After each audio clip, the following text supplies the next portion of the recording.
देखिए, महाराष्ट्र में जारी भाषा विवाद के मुद्दे पर हमारे साथ आज बात करने के लिए जुड़ गए हैं शिवसेना शिंदे गुट के नेता डॉक्टर राजू वाघमारे जी, और उन्हीं से बातचीत हम करेंगे, जानने की कोशिश करेंगे। सर, बहुत स्वागत है आपका इंडिया न्यूज में। मेरा पहला सवाल ये है कि ये जो बीएमसी इलेक्शन अब आने वाले हैं, इसमें शिवसेना जो आप हैं उनकी तरफ से क्या मुद्दे होने वाले हैं? शिवसेना के इस इलेक्शन जो महानगर पालिका का जो है, उसमें जो मुद्दे रहने वाले हैं वो मुंबईकर को किसी भी हालत में, आज 25 साल से जो मुंबईकर इस गंदी जिंदगी में जी रहा है, रास्ते के खड्डे बोलो, यहाँ के जो हमारे मराठी बांधव हैं वो तो मुंबई के बाहर चले गए, उनके घरों का सवाल है। पूरी तरह हॉस्पिटल्स में इधर उधर किधर भी आरोग्य की सेवा पूरी तरह से ठप हो चुकी है। तो ये जो समस्याएं है, इसको किसी भी हालत में दुरुस्त करना और हर मुंबईकर को एक अच्छा शहर का सपना दिखा के उनको इस मुंबई में बड़े खुशी से रखना, ये हमारा पूरा एजेंडा है। और इसके लिए हमारे सर्वोच्च नेता आदरणीय एकनाथ शिंदे साहब ने आज 25 साल में ये लोगों ने उबाटा ने उनके पास जो मुंबई थी, तो खड्डों के ऊपर उन्होंने 25,000 करोड़ खर्चा किए, लेकिन 6,000 करोड़ खर्चा करके कंक्रीटीकरण रस्तों का नहीं किया। पूरे रोड का कंक्रीटीकरण करने का काम अभी शिंदे साहब ने शुरू किया है। मुंबई में जो इंफ्रास्ट्रक्चर प्रोजेक्ट थे जो ठप हो चुके थे, वो पूरे प्रोजेक्ट को उबाटा ने स्थगिति दिया था, वो सभी प्रोजेक्ट शिंदे साहब ने शुरू किए। अटल सेतु रहेगा, कोस्टल रोड रहेगा, कोस्टल रोड का अभी एक्सटेंशन रहेगा, मेट्रो के एक्सटेंशन, मेट्रो जो कार शेड बंद था वो शुरू किया। आज जो यहाँ की मुंबई की सबसे बड़ी समस्या है घर की, तो घर के जो झोपड़पट्टी मुंबई में है, इस झोपड़पट्टी के कई बड़ी बड़ी झोपड़पट्टियां जो है, उनके जो बिल्डर है वो बिल्डर 15-15, 20-20 साल से काम नहीं कर रहे थे, लोगों को भाड़ा नहीं मिल रहा था, लोग आज भी ट्रांजिट कैंप में 20-20 साल से रह रहे।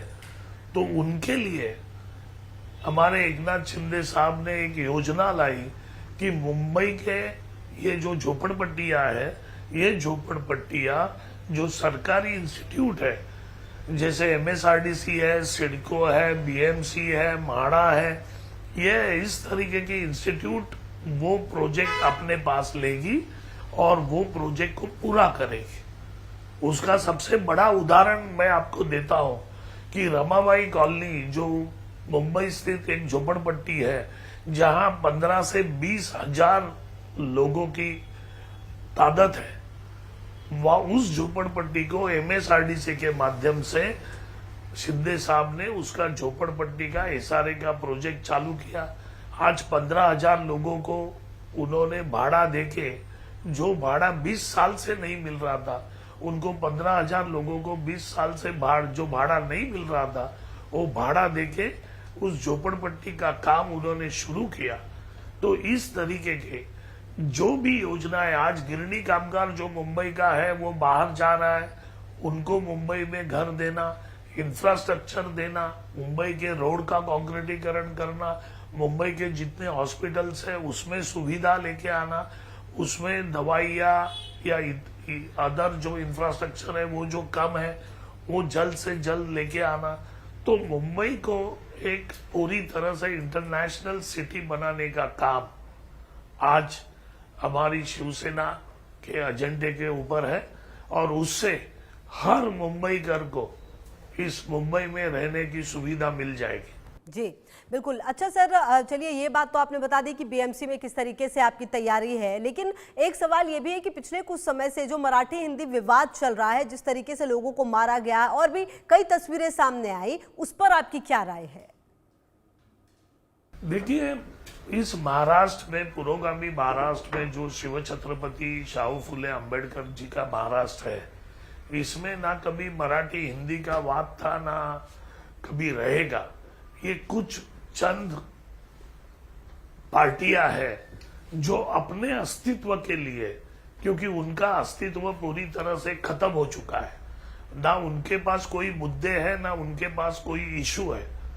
तो ये पार्टियां इस तरीके के विषय लेके हिंदी मराठी वाद क्रिएट करना चाहते हैं, दोनों में पूरी तरह से एक वॉर क्रिएट करना चाहते हैं। तो ये जो पार्टियां हैं, इनकी वजह से इस तरीके का माहौल इधर खड़ा हो चुका है।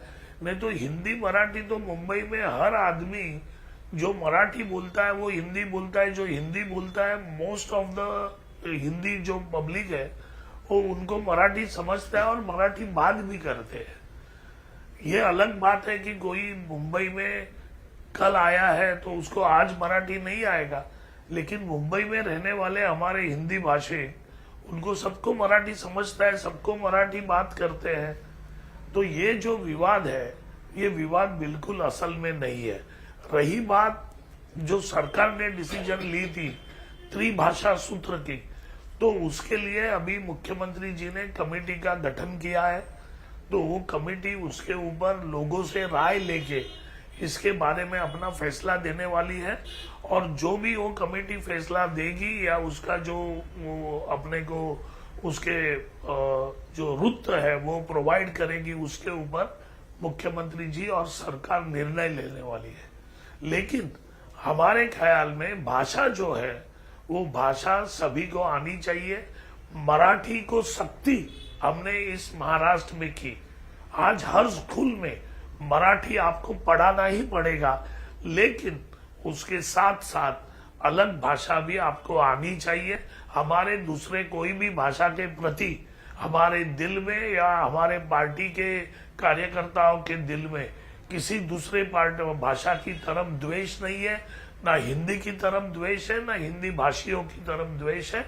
सबको मिलके इस महाराष्ट्र को और मुंबई को आगे बढ़ाना है, इस विचार से हमारी पार्टी चलती है। अच्छा सर, एक सवाल ये भी बनता है, क्या हिंदी भाषा तीसरी भाषा होनी चाहिए?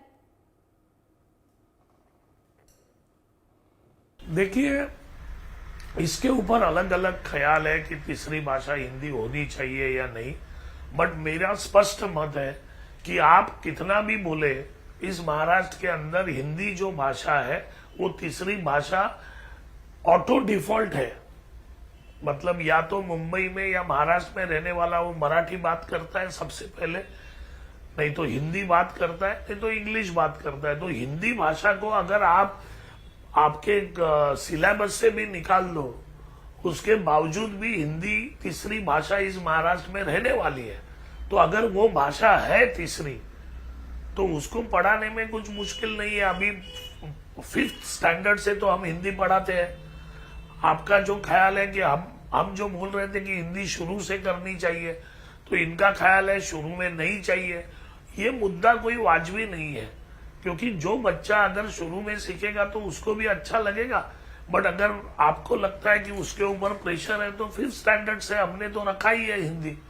तो आपका जो सवाल है उसका जवाब ये रहेगा कि हिंदी भाषा अगर आप स्कूल में सिखाइए या नहीं सिखाइए शुरू से, लेकिन हिंदी भाषा इस महाराष्ट्र में तीसरी भाषा बाय डिफॉल्ट है। जी बिल्कुल, बहुत शुक्रिया आपका सर हमारे साथ जुड़ने के लिए और बातचीत करने के लिए। बिल्कुल, तो देखिए जो ये भाषा विवाद है वो इस कदर बढ़ा था पिछले कुछ समय पहले। अगर आपको याद हो, महाराष्ट्र में जगह जगह पर, खास करके मुंबई में, जो मनसे के जो कार्यकर्ता हैं वो ऐसे लोगों को एक तरह से थप्पड़ मार रहे थे, उनके जो आप समझिए एक तरह से बेइज्जती कर रहे थे, उनकी वीडियोस बनाकर वायरल किए जा रहे थे जिन्हें कि मराठी बोलना नहीं आता था, चाहे वो बैंक कर्मी हो या फिर किसी स्टोर में हो, और ऐसे लोगों को चुन चुनकर टारगेट किया जा रहा था। और भाषा विवाद पर ही लोगों का क्या कुछ कहना है, जरा वो भी सुनिए। मुंबई में जल्द ही महानगर पालिका के इलेक्शन होने वाले हैं। इसी मुद्दे पे बात करने के लिए हमारे साथ नागपाड़ा से फहीम भाई हैं और दूसरे भी लोग हैं। हम उनसे जानते हैं कि इस इलेक्शन में किस तरह से मुद्दे हो सकते हैं। फहीम भाई, ये बताइए कि यहाँ पर जो है किस तरह से प्रॉब्लम है, क्या क्या दिक्कत है? प्रॉब्लम तो बहुत है, क्योंकि देखिए सारा आधे से ज़्यादा काम तो बीएमसी कर देती है।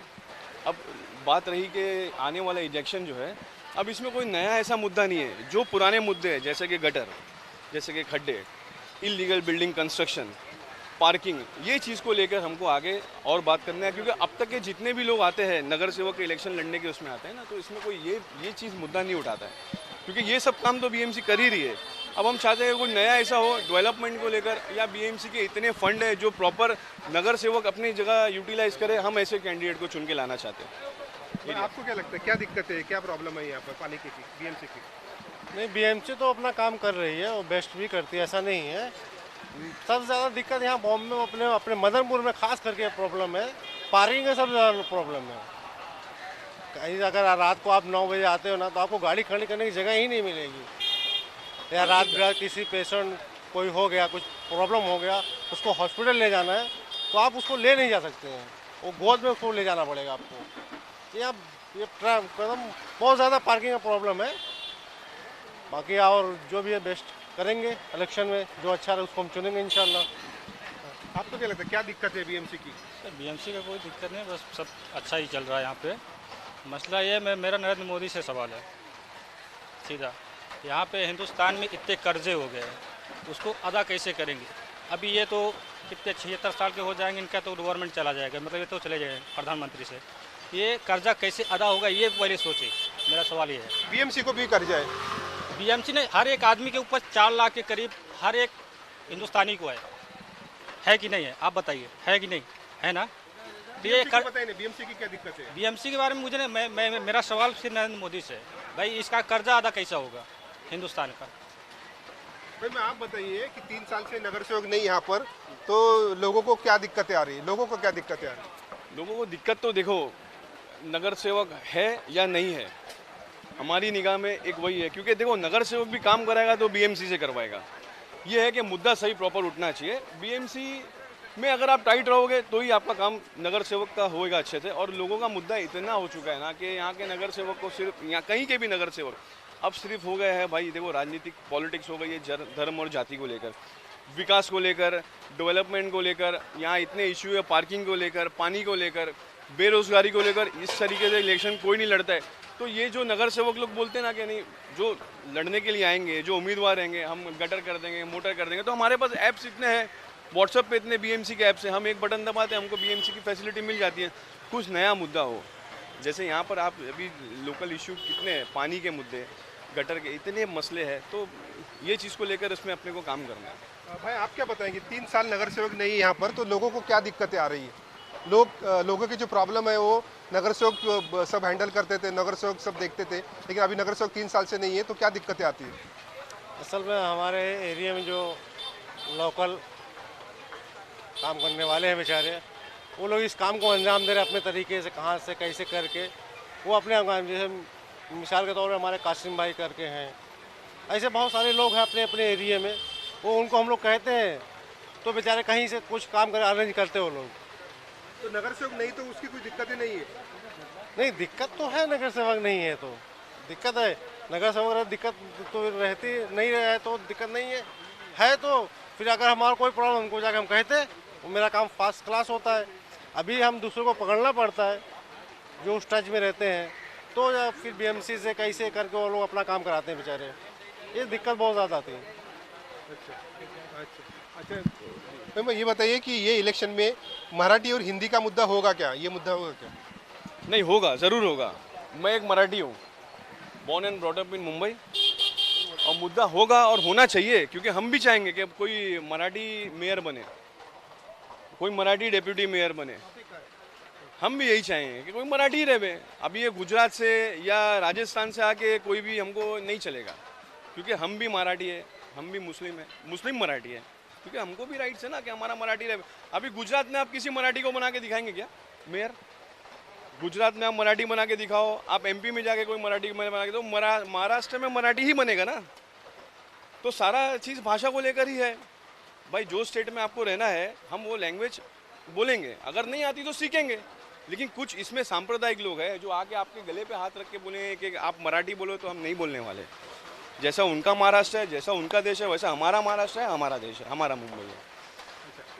ये इलेक्शन में, बीएमसी इलेक्शन में मराठी का मुद्दा होगा क्या? मराठी हिंदी का मुद्दा होगा क्या? ये मराठी हिंदी का मुद्दा होना नहीं चाहिए, सबसे पहली बात। दूसरी बात ये है, ये नगर सेवक हम उनको चुन के देते हैं, वो सिर्फ वोट के लिए आते हैं इधर हाथ जोड़ के, बाद में हमको उनके पास, उनके बंगले पे पास हाथ जोड़ने के लिए पास जाना पड़ता है, लाइन में खड़ा रहना पड़ता है। वो भी मिला तो मिला, नहीं तो नहीं मिला। ये गलत बात है, ये अक्षरशः गलत बात है। ये नगर सेवक का काम है, ये नगर सेवक का काम है। ये नगर से वो मराठी हिंदी का मुद्दा कुछ भी नहीं इधर। ये नगर सेवक का काम है। जो जीत के आए ना, इनने दिया, हमने दिया, वोट दिया, जीत के आए तुम्हारा काम करना मांगता है। मैं इतना ही बोलता हूँ, तुम ये भेदभाव नहीं करो यार। भेदभाव करेंगे ना तो तुम जीत के नहीं आएंगे कभी। भेदभाव करेंगे तो कभी जीत के नहीं आएंगे। इतना ही बोलता हूँ, भेदभाव नहीं रखने का। ऊपर वाला है, वो देखेगा, सब कुछ करेगा, उसके हाथ में सब कुछ है। नगर सेवक नहीं, अरे नगर हम जन पब्लिक जीत के देती है उसको, उसका काम है क्या है क्या नहीं है। अरे रास्ते से ज़्यादा रास्ता कम है और व्हीकल ज़्यादा है, 2 व्हीलर 4 व्हीलर ज़्यादा है। रास्ते का मुद्दा देखो, आजू बाजू का मुद्दा देखो, पानी का देखो मुद्दा देखो, और तुम्हारा क्लीननेस का देखो, ये क्लीननेस का सब कुछ देखो। आप बताइए कि ये इलेक्शन में मराठी हिंदी का मुद्दा होगा क्या? ये महाराष्ट्र के इलेक्शन में देखो, महाराष्ट्र मुंबई में जो इलेक्शन होने वाला है, इसमें मेयर तो हमको मराठी चाहिए, महाराष्ट्रियन चाहिए। क्योंकि इधर की जो मादरी ज़बान हम लोग बोलेंगे वो मराठी है। और इधर ये मुंबई एक ऐसा शहर है जहाँ हिंदुस्तान के हर स्टेट से लोग आके बसे अपनी रोज़ी रोटी सब अपने इसमें इधर कमाते। पर इधर के लोगों को अगर मेयर बनाया जाए तो बेहतर रहेगा।